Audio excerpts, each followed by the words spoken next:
রাজধানীর কলাবাগান মাঠে নির্বাচনী জনসভায় অংশ নেবেন বিএনপির চেয়ারম্যান তারেক রহমান। সেখানে আছেন আমাদের সহকর্মী সম্রাট আনোয়ার। সবশেষ খবর জানতে আমরা সরাসরি যুক্ত হচ্ছি তার সঙ্গে। সম্রাট আনোয়ার, আমরা যেমনটি জানি আজকে নির্বাচনের প্রচারণার শেষ দিনে আজকে ৮টি স্থানে জনসভায় যোগ দেবেন তারেক রহমান। কলাবাগানে আছেন, সেখানকার জনসভার খবরই আমাদের জানাবেন।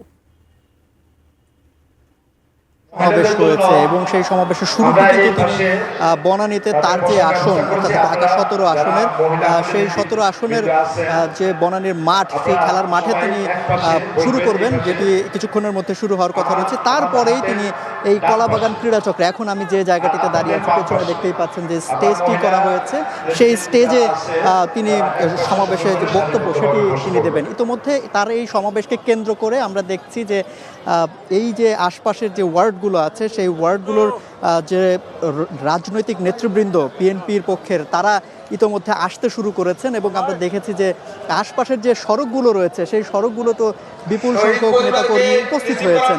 যে সময়টা হবে অর্থাৎ যে নির্দিষ্ট সময় ১২টার দিকে যে জনসমাবেশ এখানে করার শুরু হওয়ার কথা, তার আগ দিয়ে মূলত সবাই মাঠে ঢুকবেন এবং ইতিমধ্যে দেখতেই পাচ্ছেন যে মাঠের অনেক অংশই কিন্তু যারা এই নেতাকর্মী রয়েছে বিএনপি এবং অঙ্গ সংগঠনের যে নেতাকর্মী তাদের অবস্থান তারা নিতে শুরু করেছেন।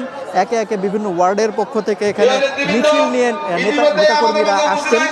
দেখতেই পাচ্ছেন যে এখানে বিপুল সংখ্যক মিছিল একের পর এক এখানে আসছেন এবং সেখানে দলীয় নেতাকর্মীরা উপস্থিত থাকছেন এবং তারা বারবার বলছেন যেটি যে আজকে এই প্রচারের শেষ দিন, যদিও বলা হচ্ছে যে সকাল ৭টা পর্যন্ত অর্থাৎ আগামীকাল সকাল ৭টা পর্যন্ত প্রচার চলবে এবং এই প্রচারের শেষ দিনে তারা আসলে যে গণজমায়েত সেটি তারা দেখাতে চান, করতে চান এবং মানুষের কাছে, ভোটারদের কাছাকাছি তাদের যে বার্তা, এই বিএনপির যে বার্তা, বিএনপি চেয়ারম্যানের যে বার্তা দিচ্ছেন, নতুন বাংলাদেশ গড়ার যে অভিপ্রায় জানাচ্ছেন সেটি তারা বার্তাটা পৌঁছে দিতে চান। তো সার্বিকভাবে আসলে আমরা একটা গণজমায়েতের যে এখানে যেটি করা হচ্ছে সেখানে আসলে মানুষজনের ব্যাপক উপস্থিতি দেখতে পাচ্ছে এখন পর্যন্ত। যদিও এর আগেও বলেছেন বিএনপির পক্ষ থেকে কেন্দ্রীয় নেতৃবৃন্দ যে তারা যতগুলো জনসমাবেশ এখানে তারা করবেন প্রত্যেকটি জনসমাবেশে তারা বিপুল সংখ্যক মানুষের উপস্থিতি এখানে তারা দেখাতে চান এবং সেটি আমরা দেখতে পাচ্ছি যে আশপাশের বিভিন্ন জায়গায় এবং যতগুলো জনসমাবেশ হয়েছে, গতকালকেও আমরা দেখেছি যে রাজধানীতে 6টি জনসমাবেশ